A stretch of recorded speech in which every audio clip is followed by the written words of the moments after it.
तो ये थे अब तक की 25 बड़ी खबरें। अब आपको दिखाते हैं खबरें विस्तार से। तो चलिए शुरुआत करते हैं ट्रेंडिंग न्यूज के साथ।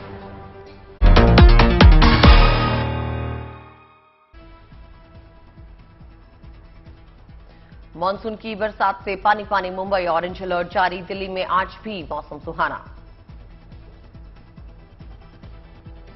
जगन्नाथ रथ यात्रा पर देश में उत्सव का माहौल। पूरी अहमदाबाद बनारस में रथ यात्रा की धूम है। शिवसेना को सुप्रीम कोर्ट से फिर झटका। फ्लोर टेस्ट पे रोक और 16 बागी विधायकों पे तुरंत सुनवाई से भी इंकार। पंजाब को मिला मान सरकार की तरफ से तोहफा। 300 यूनिट मुफ्त बिजली का उपहार मिला।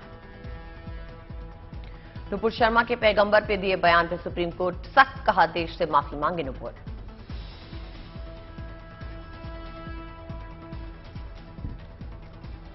और चलिए लंच टाइम की शुरुआत करते हैं। मॉनसून आ चुका है, स्माइल्स आ चुकी हैं। देश की राजधानी दिल्ली और आर्थिक राजधानी मुंबई में मौसम सुहाना हो गया है। तो देश के दोनों ही प्रदेश जो है बारिश में भीग चुके हैं।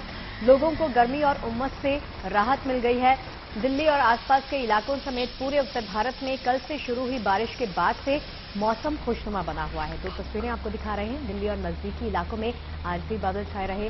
कुछ जगहों पर हल्की बूंदाबांदी भी हुई है। कुल मिलाकर तापमान आज भी बढ़ने के आसार बिल्कुल नहीं।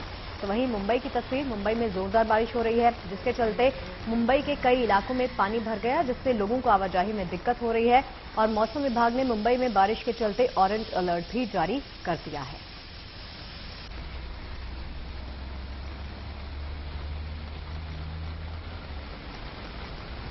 तो ये 2 तस्वीरें आप देख सकते हैं। दिल्ली और मुंबई दोनों ही शहर बारिश से तरबतर हो गए हैं। देखिए, उमस भरी गर्मी से लोगों को जहां राहत मिली है, वहीं तापमान में भी गिरावट दर्ज की गई है। मुंबई की तस्वीर भी आप देख सकते हैं। सबसे पहले यहां पर प्रभावित होती है लोकल ट्रेन। ये अलग अलग 6 तस्वीरें आप देख सकते हैं, जहां पर बारिश ने लोगों को गर्मी से किस तरह से राहत दी है, वो भी आप देख सकते हैं। आप देख सकते हैं, आपके सामने सारी तस्वीरें हैं। मानसून का आगमन हो चुका है। मुंबई एक बार फिर पानी पानी है। रात से ही कई इलाकों में बारिश हो रही है। आज भी भारी बारिश का अलर्ट जारी किया गया और कई इलाकों में बारिश से हालात बहुत ही खराब है। कुछ सड़कों पे 3 से 4 फुट का पानी भर गया है और अंधेरी सबवे में बारिश का पानी अब पूरी तरह से भर चुका है।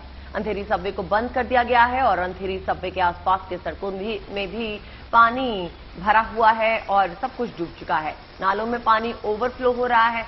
आसपास के घरों में पानी घुसना शुरू हो गया है। कुल मिलाकर मानसून में मुंबई का वही रूप नजर आ रहा है जो हर साल दिखता है और हर साल मुंबई की पानी में डूबने की ऐसी ही तस्वीरें सबके सामने आती हैं। तो मुंबई के तमाम इलाकों की तस्वीरें आप देख सकते हैं। हिंदमाता, कुर्ला, और ये तस्वीरें दिखा रही हैं कि कहां पर जल भराव की समस्या जो है वो लोगों को परेशान कर रही है। सबसे पहले यहां पर प्रभावित होती हैं लोकल ट्रेनें। लोगों को आवाजाही की दिक्कत पेश आती है और गर्मी से तो राहत मिली है, लेकिन मानसून अपने साथ कई प्रकार की दिक्कतें भी लेकर आया है। दादर, गांधी मार्केट, अंधेरी, कुर्ला, नेहरू नगर सभी पानी में डूबे हैं।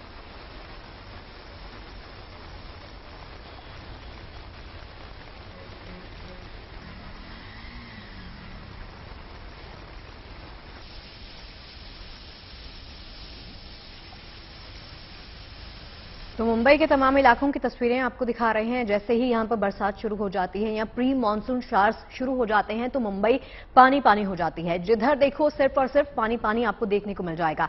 अब देखिए, जुलाई के महीने की अभी शुरुआत ही है और मुंबई अभी से डूबने लग गई है। अभी तो मानसून का पूरा सीजन बचा हुआ है। ऐसे में मुंबई का हाल होगा क्या? मुंबई के इतिहास से समझा जा सकता है। सवाल ये खड़ा हो जाता है कि हर साल मुंबई बारिश की वजह से बदहाल क्यों हो जाती है? आखिर क्यों सरकार सबक नहीं लेती? जरूरत है इतिहास की समस्याओं से सबक लेकर वर्तमान को सुधारने की, ताकि मुंबई का भविष्य पानी पानी बिल्कुल ना हो।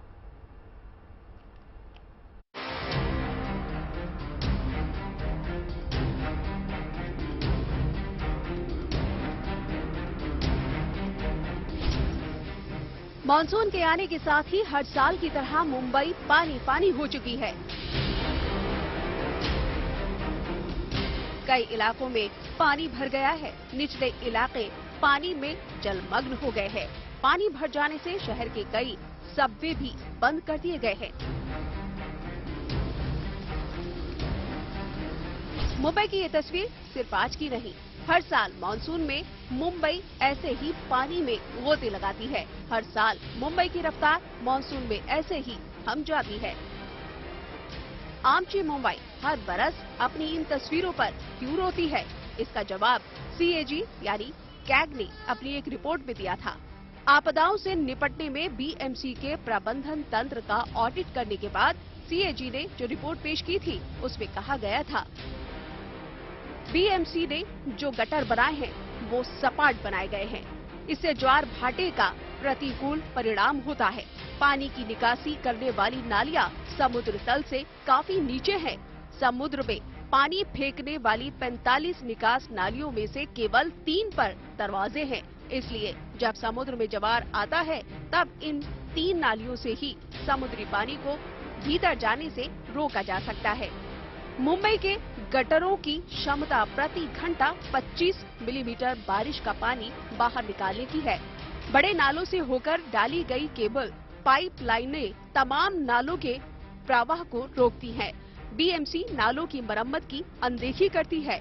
गलत जगहों पर छोटे नालों का निर्माण और नालों की गलत रचना भी मुंबई के बारिश में डूबने की एक बड़ी वजह मानी जाती है। एक तो BMC का मैनेजमेंट ड्रेनेज सिस्टम पर अटक जाता है। दूसरा, भौगोलिक तौर पर भी बारिश मुंबई के लिए मुसीबत बनती है। मुंबई में हर साल औसत 2514 मिलीमीटर बारिश होती है। समुद्र में हाई टाइड भी मुंबई के बारिश में डूबने का एक कारण बनता है। जब समंदर में 4 मीटर से ऊपर की हाई टाइड आती है तो मुंबई के लिए मुसीबत बन जाती है। मुंबई में मीठी नदी के चलते भी बाढ़ आती है, क्योंकि मीठी नदी मुंबई शहर के बीचों बीच से होकर गुजरती है। ये नदी अरब सागर में जाकर मिलती है, लेकिन अतिक्रमण के चलते इतनी संकरी हो गई है कि नाले की तरह नजर आती है। भारी बारिश होने पर इस नदी में बाढ़ आ जाती है और ये अपना दायरा बढ़ाकर मुंबई को अपनी चपेट में ले लेती है। मुंबई की आबादी तो बढ़ती गई, लेकिन इस बढ़ती आबादी के बावजूद जल निकासी का सिस्टम बेहतर नहीं हो सका। ऐसे में जब क्षमता से अधिक पानी आता है तो सिस्टम दबाव झेल नहीं पाता और मुंबई पानी पानी हो जाती है। मुंबई से साहिल, एजाज और सौरभ वक्तानिया के साथ bureau report, good news today. तो इस वक्त हमारे साथ मौजूद है दिल्ली से तेजश्री और हमारे साथ मुंबई से मौजूद है पारस दामा। तो दिल्ली का हाल सबसे पहले जानते हैं। दिल्ली में मानसून का आगमन हुआ है, कल ही मौसम सुहाना बना हुआ है। आखिर खैर कल बारिश हुई थी और कई जगह पानी भरा भी, लेकिन स्थिति जो है फिर भी नॉर्मल हो गई। मगर मानसून का जो आगमन है उससे सभी बहुत खुश है। तेजश्री क्या कहेंगी इस बारे में?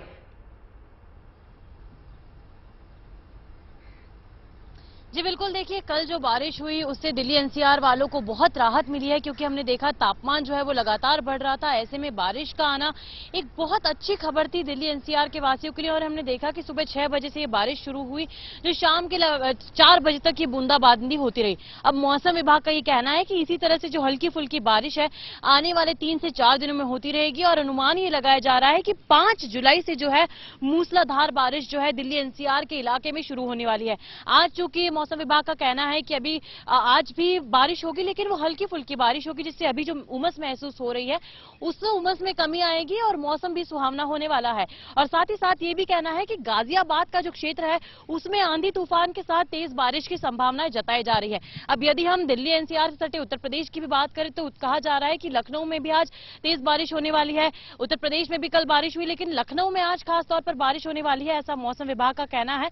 और अंदाजा यही लगाया जा रहा है कि आने वाले कुछ ही दिनों में लगातार बारिश का जो ये सिलसिला है वो दिल्ली NCR के रहवासियों को देखने को मिलने वाला है। यानी कि राहत भरी खबर दिल्ली NCR वालों के लिए ये मानसून लेकर आएगा, क्योंकि इस बार का जो मानसून है मौसम विभाग ने पहले ही कह दिया था कि 30 जून से पहले, हालांकि 2 से 3 दिन पहले मौसम विभाग ने कहा था कि मानसून दस्तक देगा, लेकिन मानसून जो है आखिरकार 30 जून को मानसून ने दस्तक दी। इस बार मानसून थोड़ा सा लेट आया पर फिर भी राहत के साथ आया, क्योंकि तापमान जो था वो 47 डिग्री सेल्सियस तक पहुंच चुका था और कल जिस तरह से बारिश हुई थी उसी को लेकर मौसम विभाग ने ऑरेंज अलर्ट तक जारी कर दिया था और कहा था कि सजग रहे, अलर्ट रहे, क्योंकि कई सारे एरिया में आपने भी जैसा बताया और तस्वीरों के जरिए भी हमने अपने दर्शकों को दिखाया कि किस तरह से ट्रैफिक जाम की समस्या दिल्ली एनसीआर के रहवासियों को फेस करनी पड़ी थी और साथ ही साथ कई जगह पर जल भराव जैसी स्थिति हो गई थी। लेकिन धीरे धीरे जैसे जैसे दिन बीतता गया, दिन ढलता गया, शाम होती गई, वैसे वैसे स्थिति जो है वो सामान्य होती गई। जी, चलिए उम्मीद यही करते हैं अच्छी खबर तो यही मॉनसून लेकर आने वाला है कि बूंदाबांदी कुछ दिनों तक बूंदाबांदी होगी और फिर उसके बाद मूसलाधार बारिश शुरू होने वाली है। चलिए उम्मीद यही करते हैं राहत ना इसी तरह से कंटिन्यू रहे थोड़े दिन तक लोगों को। मैं मुंबई का रुख करना चाहूंगी, पारस हमारे साथ बने हुए हैं। पारस, देखिए जाहिर सी बात है कि इतने दिनों से जो इंतजार था, अभी भी मैं आपको अम्ब्रेला में देख सकती हूँ, छाते में देख सकती हूँ, तो वहां पर बारिश लगातार जारी है। मुझे ये बताइए कि क्योंकि मैं मुंबई में रह चुकी हूं, बहुत साल रही हूं, तो मैंने वहां की तस्वीर देखी है। जब भी प्री मानसून शावर्स आते हैं या मानसून वहां पर आ जाता है तो सड़कों का, लो लाइंग एरियाज का जो वहां पर हाल हो जाता है बारिश की वजह से, वैसी तस्वीर आप देख रहे हैं। क्योंकि लोग इल्जाम लगाते हैं बीएमसी के ऊपर कि इंतजाम नहीं किए गए हैं, सड़कें फुल हो जाती हैं, आपकी लोकल ट्रेनें प्रभावित होती हैं। अभी फिलहाल क्या तस्वीर है मुंबई की? लगातार कल रात से बारिश जो है वो लगातार जारी है। महाराष्ट्र में आपने जिस तरीके से कहा, मुंबई खासकर मुंबई में जब भी बारिश आती है जल भराव की जो स्थिति है वो बनती है। ज्योग्राफिकली जिस तरीके से पूरा मुंबई बना है उसमें बहुत सारे ऐसी चीजें हैं जो दिक्कतें पैदा करती हैं। जैसे पानी कहाँ से जाएगा, क्योंकि बारिश होती है, बहुत तेज बारिश होती है। जिस तरीके से आपने कहा आप मुंबई रह चुकी हैं, आपको पता है कि मुंबई की बारिश कितनी तेज होती है और जब होती है तो लगातार होती है और लगातार बारिश होने के बाद जल भराव की स्थिति मुंबई में होती है। प्री मानसून हो या जब पूरी तरीके से मानसून आता है तो जल भराव की स्थिति होती है और लोगों को दिक्कतों का सामना करना पड़ता है। ऐसे में जब भी लो लाइन एरियाज होते हैं उसमें पानी भर जाता है, क्योंकि उतना ड्रेनेज सिस्टम मुंबई में है नहीं। क्योंकि जितना बारिश होती है तो पानी समुद्र में जाता है और पानी अब कहाँ जाए, इसके लिए जल भराव होता है। हर साल बीएमसी ये दावा करती है कि इस साल हमने मानसून की प्रिपरेशन पूरी तरीके से की गई है, मगर वो पोल तुरंत ही खुल जाती है, क्योंकि पहली बारिश जो मुंबई में आती है वो बड़ी बारिश होती है, वो बहुत तेज बारिश होती है और लगातार बारिश होती है। वैसी कुछ स्थिति हमने कल रात को देखी। कल रात से जो बारिश हो रही थी इसकी वजह से मुंबई के अलग अलग इलाकों में जो है वो जलभराव हो गया। हाँ, मगर इस बार एक चीज जो है वो चीजें करी गई हैं, क्योंकि बड़े बड़े पंप्स लगाए गए हैं ऐसी जगहों पे जहां पे पानी भरता है, जहां पे लगातार जलभराव बनता है। जैसे खार सबवे हो, अंधेरी सबवे हो या दादर का हिंद माता इलाका हो, वहां पे बड़े पंप लगाए हैं जिससे जल्द से जल्द जो है पानी को हटाया जा सके। मुंबई ज्योग्राफिकली ऐसे इस तरीके से बना है जहां पे थोड़ी दिक्कतें होती हैं। अगर आज की स्थिति की बात करें तो जो बारिश है वो अंतराल से हो रही है। लगातार बारिश हो रही थी, मगर अब थोड़ी सी कम हुई है। थोड़ी थोड़ी देर में जो है वो बारिश आ रही है, थोड़ी देर के लिए बारिश है फिर थम जा रही है। इससे एक चीज हुई है, लगातार मुंबई और महाराष्ट्र के वासी जो थे वो गर्मी से जूझ रहे थे। लगातार तापमान बढ़ता जा रहा था मुंबई में, लोगों को दिक्कतें हो रही थी क्योंकि बहुत ज्यादा गर्मी थी। तो लोगों को जो है अब बारिश आने से, मानसून ने दस्तक दे दी है, बारिश आने से लोगों को गर्मी से राहत मिली है। गर्मी से तो राहत मिली है पारस, लेकिन अगर देखा जाए तो कहा जाता है वहां पर नालों की जो व्यवस्था है, जैसे नाले बनाए गए हैं उसको दुरुस्त करने की जरूरत है। तो क्या कुछ जानकारी है उसको लेकर आपके पास कि उसको दुरुस्त करने के लिए क्या किया जा रहा है? बिल्कुल, मैं आपसे वही कह रहा था। बीएमसी हर साल दावे करती है कि हम इस साल मानसून की प्रिपरेशन पूरी तरीके से करेंगे, हम नालों की सफाई करेंगे। नाले जिस तरीके से बनाए गए हैं, ज्योग्राफिकली जो मुंबई को ध्यान रखते बनाए गए हैं, उसको हम साझा करेंगे, उसको हम सही करेंगे। बट हर साल जो है ये सिर्फ पेपर पे बातें रह जाती हैं। जब बारिश होती है तो पोल खुल जाती है। अभी भी कुछ ऐसी जगहें हैं मुंबई में जहां पर गटरों के जो दरवाजे हैं वो बंद है। इसकी वजह से पानी जो है वहां पे लगातार जमा रहता है। सॉरी, मैं आपको रोक रही हूँ, मुझे ये बताइए कि जी पारस, माफ करना कि मैं रोक रही हूँ आपको, मुझे ये बताइए कि आप इस वक्त कौन से एरिया में खुद मौजूद हैं? तस्वीरें दिखा सकते हैं आसपास की?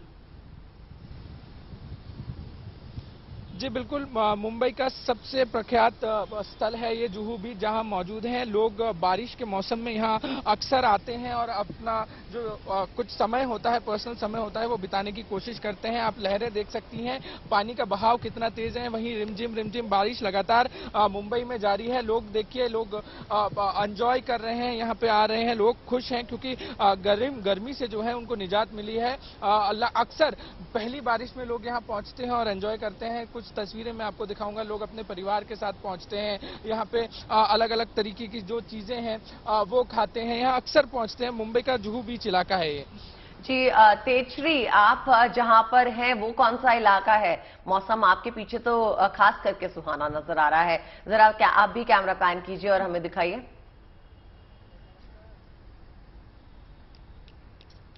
जी बिल्कुल, देखिए इस वक्त मेरी मौजूदगी जो है वो विजय चौक पर है और साथ ही साथ यहाँ पर यदि हम मौसम की बात करें तो मौसम काफी सुहाना है यहाँ पर और कहा जा रहा है कि कुछ ही देर में बारिश होने की संभावना है, मौसम विभाग का ये कहना है। और आज के तापमान की यदि हम बात करें तो जो अधिकतम तापमान है वो 32 डिग्री सेल्सियस तक जा सकता है, न्यूनतम तापमान जो है वो 22 से 24 डिग्री सेल्सियस के आसपास रहेगा, ऐसा कहा जा रहा है। लेकिन जिस तरह से पारस ने बताया कि मुंबई में भी जल भराव की स्थिति के कारण ट्रैफिक की व्यवस्था चरमरा जाती है, पूरा ट्रैफिक ठप हो जाता है, एक शहर एक तरह से रुक जाता है। तो दिल्ली भी उस मामले में कम नहीं है। दिल्ली में भी हम देखें कि जब थोड़ी सी दिक्कत यह है दिल्ली में कि जब दिल्ली में थोड़ी सी भी बारिश होती है तब ट्रैफिक जैम जैसी स्थिति जो है वो बन जाती है। जगह जगह पर हमने कल देखा कि जब इस तरह से जल भराव की स्थिति हो रही थी तब दिल्ली में भी जगह जगह पर वाटर पंप्स लगाए गए थे पानी निकालने के लिए, पानी को एक पानी के जो बहाव है उसको आगे बढ़ाने के लिए, या फिर एक जगह पर पानी रुका हुआ था उसे डिस्पर्स करने के लिए पानी को कई जगह पर वाटर पंप्स लगाए गए थे। लेकिन इससे कुछ खासा परिणाम नजर नहीं आए। जगह जगह पर पानी भरा हुआ था जिससे ट्रैफिक की समस्याएं लोगों को देखने को मिल रही थी। और जो वक्त होता है 9 से 12 का, ये ऑफिस जाने का वक्त होता है, ऐसे में सबसे ज्यादा एंगेजिंग ट्रैफिक होता है और बारिश आना ऐसे में काफी सारी मुसीबतें भी अपने साथ लाता है। राहत तो लाता ही है लेकिन जो मुसीबतें हैं वो काफी सारी बारिश जो है वो दिल्ली एनसीआर वालों के लिए लाता है, क्योंकि ऑफिस जाने का टाइम होता है, वीकडेज होते हैं। लेकिन मुझे लगता है कि जब तापमान 47 डिग्री सेल्सियस तक पहुंच जाता है ना, ऐसे में ये मुसीबतें जो है बारिश जो अपने साथ लेकर आता है वो मुसीबतें बहुत ही छोटी लगने लगती हैं। जी चलिए, आप दोनों का ही बहुत बहुत शुक्रिया इस पूरी डिटेल्ड इन्फॉर्मेशन के लिए। और चलिए इसी के साथ रुक कर लेते हैं राजस्थान का। देखिए राजस्थान के भी कई इलाकों में गुरुवार शाम से ही बारिश हो रही है। राजस्थान के 8 से 10 जिलों में जोरदार बारिश की संभावना है। फतेहपुर, शेखावटी से लेकर सीकर तक बारिश का दौर लगातार जारी है। कभी रुक रुक कर तो कभी तेज बारिश हो जाती है। लगातार हुई इस बारिश के चलते जहां आमजन को गर्मी से राहत तो मिली है, मौसम भी पूरी तरह से सुहावना हो चुका है। हालांकि कई जगहों पर पानी भर जाने की वजह से लोगों को आने जाने में दिक्कत भी सामने आ रही है। बसें पानी में आधी डूबी सी चल रही हैं, लोग भी घुटनों तक पानी में डूबकर चलने के लिए मजबूर हो गए हैं। सीकर जिले में बीते 24 घंटे में 17 mm बारिश दर्ज की गई। अब भी बूंदाबांदी का दौर लगातार जारी है। मौसम विभाग की माने तो अगले 4-5 दिनों तक मौसम ऐसे ही बना रहेगा। तो तस्वीरें भी आप देख सकते हैं। ये तस्वीरें इस बात की गवाह हैं कि जो तमाम तरह के दावे डीएमसी की तरफ से किए जाते हैं वो कितने खोखले साबित होते हैं। जब प्री मानसून चार्ज या मानसून पूरा आ जाता है तो लोगों को यहाँ पर दिक्कत तो हो ही रही है, लेकिन गर्मी से थोड़ी निजात भी मिल गई है। तो अच्छी खबर यही है इसमें कि गर्मी से निजात मिल गई है। गर्मी का पारा जो था वो बहुत बढ़ता जा रहा था। इस बीच राहत यह है कि मौसम सुहाना है, लेकिन उसके साथ साथ लोगों को बाकी दिक्कतों का भी सामना करना पड़ा है। पानी से पार होकर डूबते हुए अपने काम की जगहों पर जाना पड़ रहा है। लेकिन फिर भी इसके अंदर देखा जाए तो मौसम से गर्मी में राहत जरूर मिली है।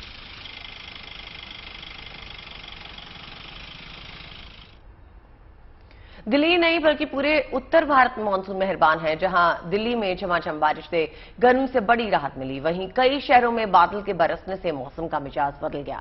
लेकिन इस बारिश से कहीं राहत मिली तो कहीं आफत भी आई। मानसून की बारिश सिर्फ उत्तर भारत में ही नहीं बल्कि दक्षिण भारत में भी फुहार की बूंदें गिरा रही है। यानी तकरीबन पूरे देश में मानसून की मनमर्जियां अब चलनी शुरू हो गई हैं।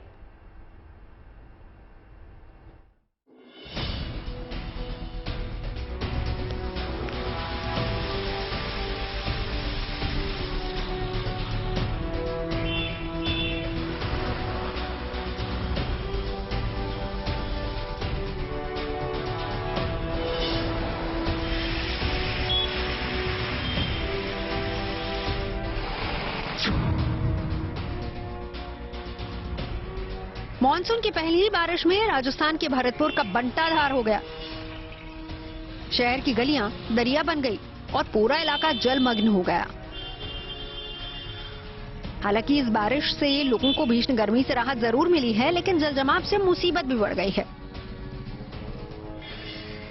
वहीं पहली ही बारिश ने नगर निगम के बड़े बड़े दावों की पोल खोल कर रख दी।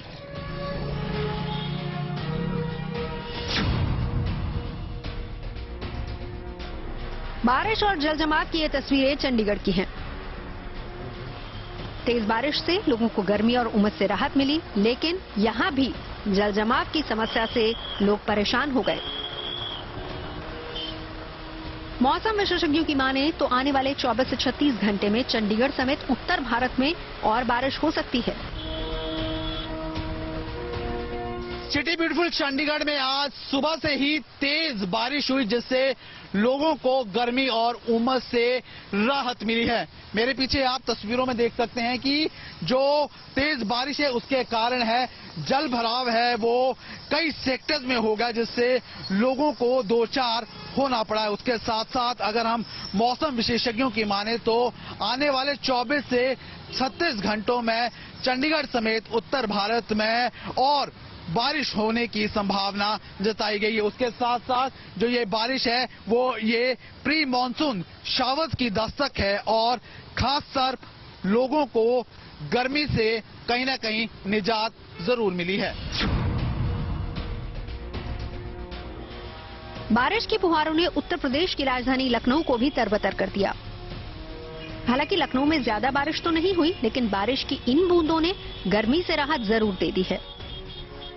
लखनऊ में हुई बारिश के बाद लोग घरों से बाहर मौसम का लुत्फ उठाते नजर आए। बहुत अच्छा सुहाना मौसम हो रहा है, बहुत अच्छा हो रहा है।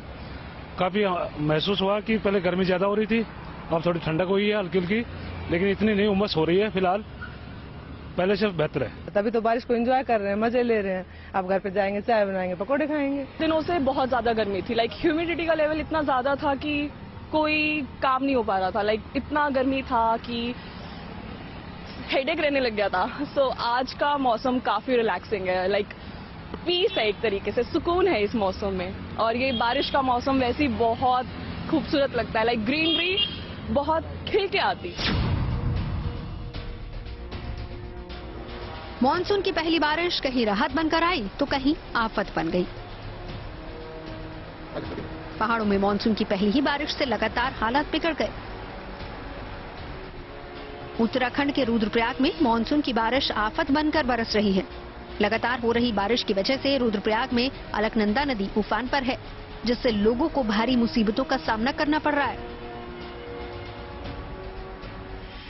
उत्तर भारत में ही नहीं बल्कि दक्षिण भारत का हाल भी ऐसा ही है, जहां मॉनसून अपने पूरे रंग में है। बारिश की ये तस्वीरें कर्नाटक की हैं। कर्नाटक के तटीय इलाकों में इतनी ज्यादा बारिश हुई है कि सड़कें समंदर बन गई।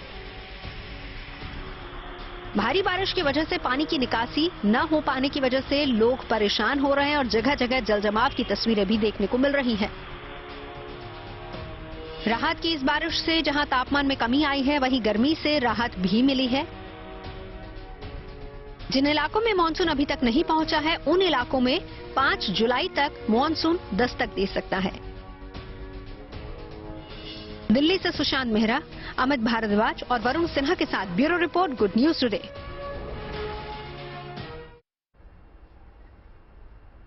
तो बिहार के रोहतास जिले के डेहरी ऑन सोन ब्रिज पर एक साथ 5 ट्रेनें चलाकर भारतीय रेलवे ने अनोखा रिकॉर्ड बना लिया है। रेलवे ने इसके लिए सोन नदी पर बने पुल पर एक साथ 5 ट्रेनों का सफल परिचालन किया। हालांकि इस पुल की क्षमता 6 ट्रेनों की है। भारतीय रेल के इतिहास में अपने आप में एक अनूठा प्रयोग है। केंद्र सरकार की महत्वाकांक्षी ईस्टर्न डेडिकेटेड फ्रंट कॉरिडोर का निर्माण कार्य लगभग पूरा हो चुका है और इसी योजना के तहत डेहरी के सोन नदी पर बने रेल पुल पर एक साथ 5 ट्रेन को एक साथ परिचालन कर कीर्तिमान स्थापित किया गया है। देखिए, eastern dedicated front corridor Punjab, UP, Haryana, Bihar और झारखंड से होकर गुजरता है।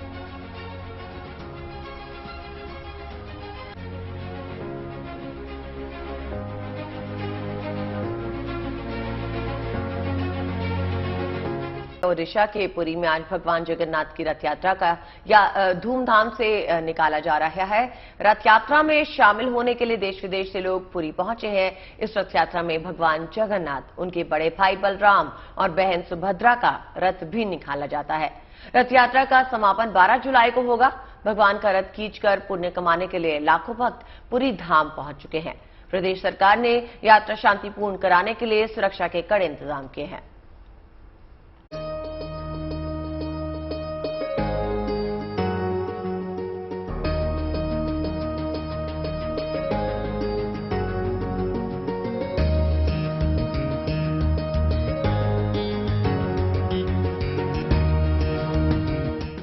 धाम में भक्तों का उमड़ा है सैलाब।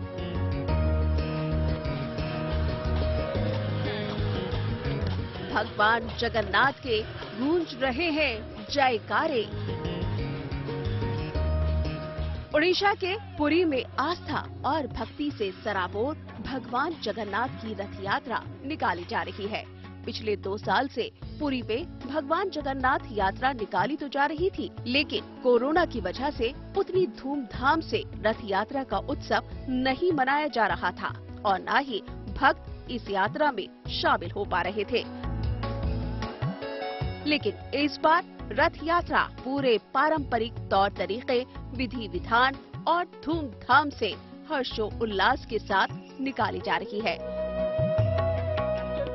हर साल आषाढ़ मास की द्वितीया को ओडिशा के पुरी में भगवान जगन्नाथ अपने भाई बलराम और बहन सुभद्रा के साथ अपनी मौसी के घर जाते हैं। इसे ही रथ यात्रा कहा जाता है। इस रथ यात्रा का धार्मिक और सांस्कृतिक महत्व भी बहुत ज्यादा है। यही वजह है कि देश ही नहीं बल्कि दुनिया के कोने कोने से लोग इसमें शामिल होने के लिए पहुंचते हैं। तो वहीं हिंदू धर्म की आस्था का मुख्य केंद्र होने से भी इस रथ यात्रा का महत्व और भी ज्यादा हो जाता है। कहते हैं जो भक्त सच्ची श्रद्धा के साथ इस रथ यात्रा में शामिल होते हैं उन्हें मोक्ष की प्राप्ति होती है। भगवान का जो काम चल रहा था वही कोरोना के टाइम पे भी हर कोई सेवायत का मिलन में होकर ये सब चल रहा था। सबका मिलकर ये रथ यात्रा भी 2 साल बनाया था। इस साल 2 साल के बाद भगवान जी का आशीर्वाद से हर कोई भक्त जगन्नाथ जी का दर्शन कर सकते हैं। ये बहुत आनंद का दिन है। कोरोना के पहले रथ यात्रा में 7 से 10 लाख श्रद्धालु आते थे, लेकिन इस बार 12 से 15 लाख श्रद्धालुओं के आने की उम्मीद जताई जा रही है। ऐसे में महामारी का खतरा अभी पूरी तरह से टला नहीं है, लिहाजा ओडिशा सरकार ने कोरोना से बचाव के लिए पुख्ता इंतजाम भी किए हैं। Bureau report, good news today.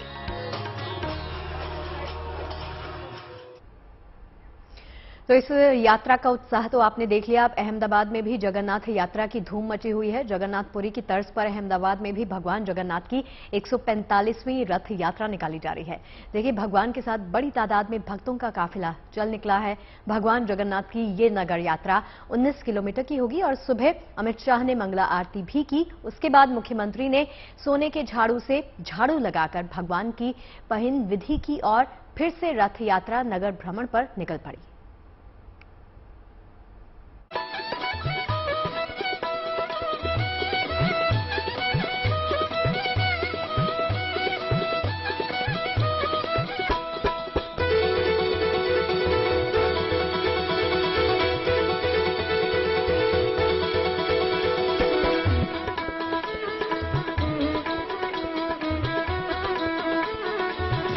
निकल पड़ी है भगवान जगन्नाथ की रथ यात्रा।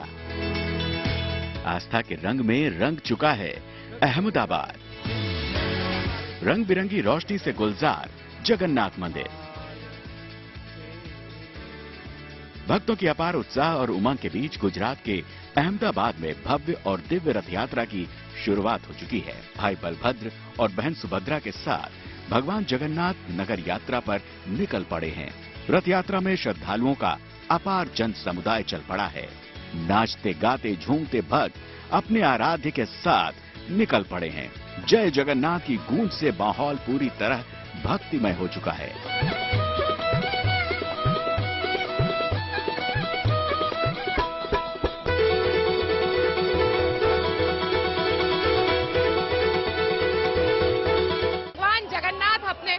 बहन सुभद्रा और भाई बलभद्र के साथ अहमदाबाद के रास्ते पे अब आपको दिखाई देते हैं। ये आप देख सकते हैं कि भगवान के जो रथ है वो अब मंदिर से बाहर आ चुके हैं और भगवान अपनी नगर यात्रा पे निकल चुके हैं। आप देख सकते हैं बड़ी तादाद में जो भक्त है वो यहाँ पे जुड़े हुए हैं, क्योंकि 2 साल जो कोरोना का वक्त था उसमें भगवान की जगन्नाथ की रथ यात्रा जो है वो नहीं निकल पाई थी। वैसे में अब बड़ी तादाद में जो भक्त और जो है वो भगवान के दर्शन करने के लिए यहाँ पे पहुंचे हुए हैं। साथ ही सुरक्षा के भी खास इंतजाम किए गए हैं। टोटल 25,000 से ज्यादा सुरक्षाकर्मी जो है उन्हें तैनात किया गया है। इसके अलावा अगर जो बात की जाए अहमदाबाद के भगवान जगन्नाथ की रथ यात्रा की, तो इसी तरीके के जो ट्रक है वो ट्रक यहाँ पे रहते हैं और इस ट्रक में अलग अलग भगवान की झांकियां रहती है, जो पूरा दिन भगवान जगन्नाथ के सबसे पहले आगे रहते हैं।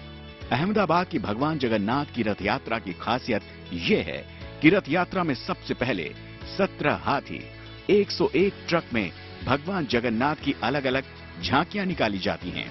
रथ यात्रा की शुरुआत में सबसे पहले सुबह 4 बजे जगन्नाथ मंदिर में गृह मंत्री अमित शाह ने मंगला आरती में शिरकत की। पूरे भक्ति भाव से अमित शाह ने भगवान की आराधना की।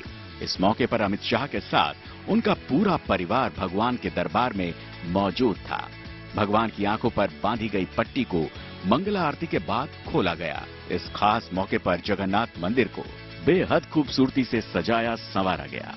शाम को रंग बिरंगी रोशनी में मंदिर का आकर्षण देखते ही बन रहा है। रोशनी में नहाया पूरा मंदिर परिसर एक अलग ही अलौकिक नजारा दिखा रहा है। मंगला आरती के बाद रथ यात्रा निकालने की प्रक्रिया शुरू हुई। अहमदाबाद में परंपरागत तौर पर मुख्यमंत्री भगवान के रथ में सोने की झाड़ू से झाड़ू लगाकर रथ यात्रा का शुभारंभ करते हैं। फिर वो रथ को भी खींचते हैं। परंपरा को निभाते हुए मुख्यमंत्री भूपेंद्र पटेल ने सबसे पहले सोने के झाड़ू से रथ के अंदर झाड़ू लगाया, फिर खुद रथ को खींचकर रथ यात्रा की शुरुआत की। हालांकि भूपेंद्र पटेल के कोरोना पॉजिटिव होने से उनके रथ यात्रा में शामिल होने पर संदेह था, लेकिन कल रात उनकी रिपोर्ट निगेटिव आने के बाद उन्होंने तयशुदा परंपरा के मुताबिक पहिंद विधि से रथ यात्रा की शुरुआत की। जगन्नाथ मंदिर से शुरू हुई रथ यात्रा सरसपुर इलाके तक जाएगी। इसे भगवान के मामा का घर कहते हैं। यहाँ भक्तों को प्रसाद वितरण किया जाएगा। माना जाता है कि यहाँ 2 लाख से ज्यादा लोग भगवान के प्रसाद के तौर पर भोजन ग्रहण करते हैं। इसके बाद पुराने अहमदाबाद के प्रेम दरवाजा से होती हुई यात्रा शाम को मंदिर में वापस लौट आती है। अहमदाबाद से गोपी घांगर के साथ bureau report, good news today.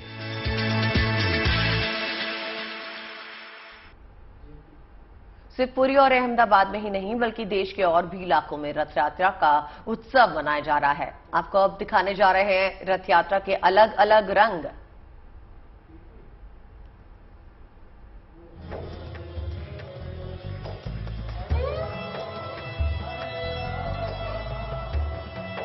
भगवान जगन्नाथ की रथ यात्रा का उत्साह देश के कोने कोने में नजर आ रहा है।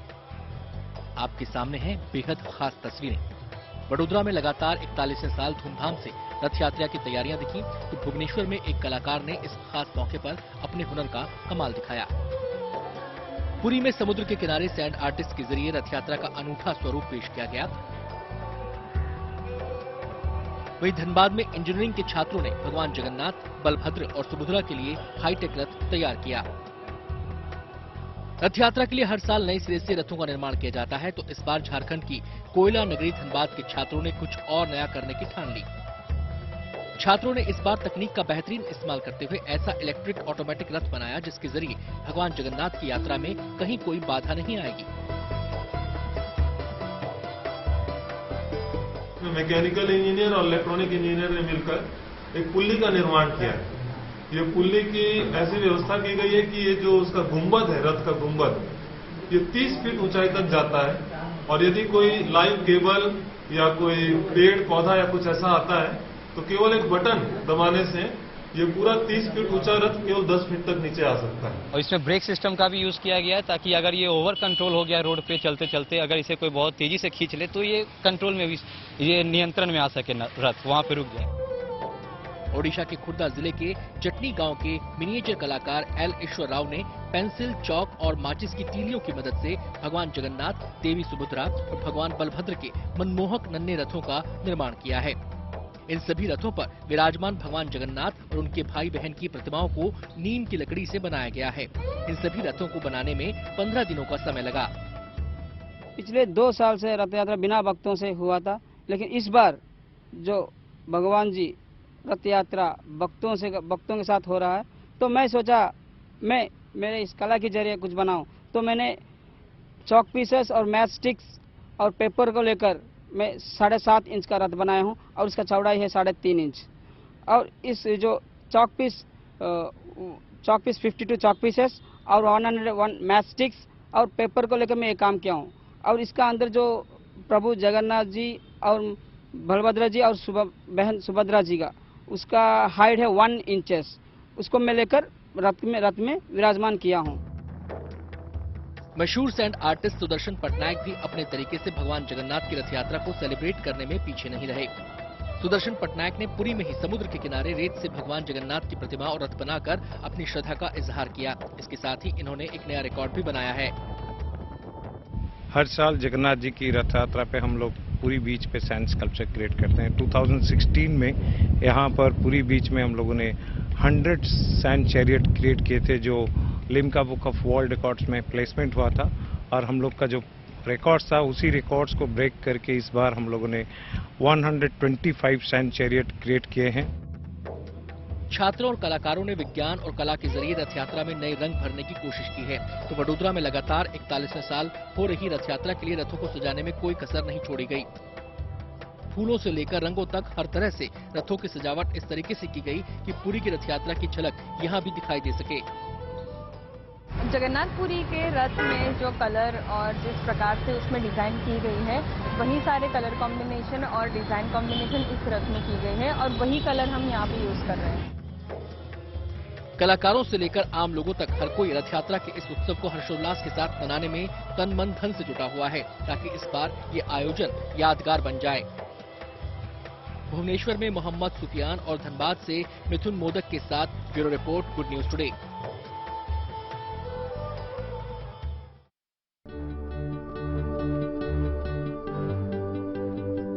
चाणक्य ने कहा है कि मेहनत करने से दरिद्रता नहीं रहती, धर्म करने से पाप नहीं रहता, मौन रहने से कलह नहीं होता।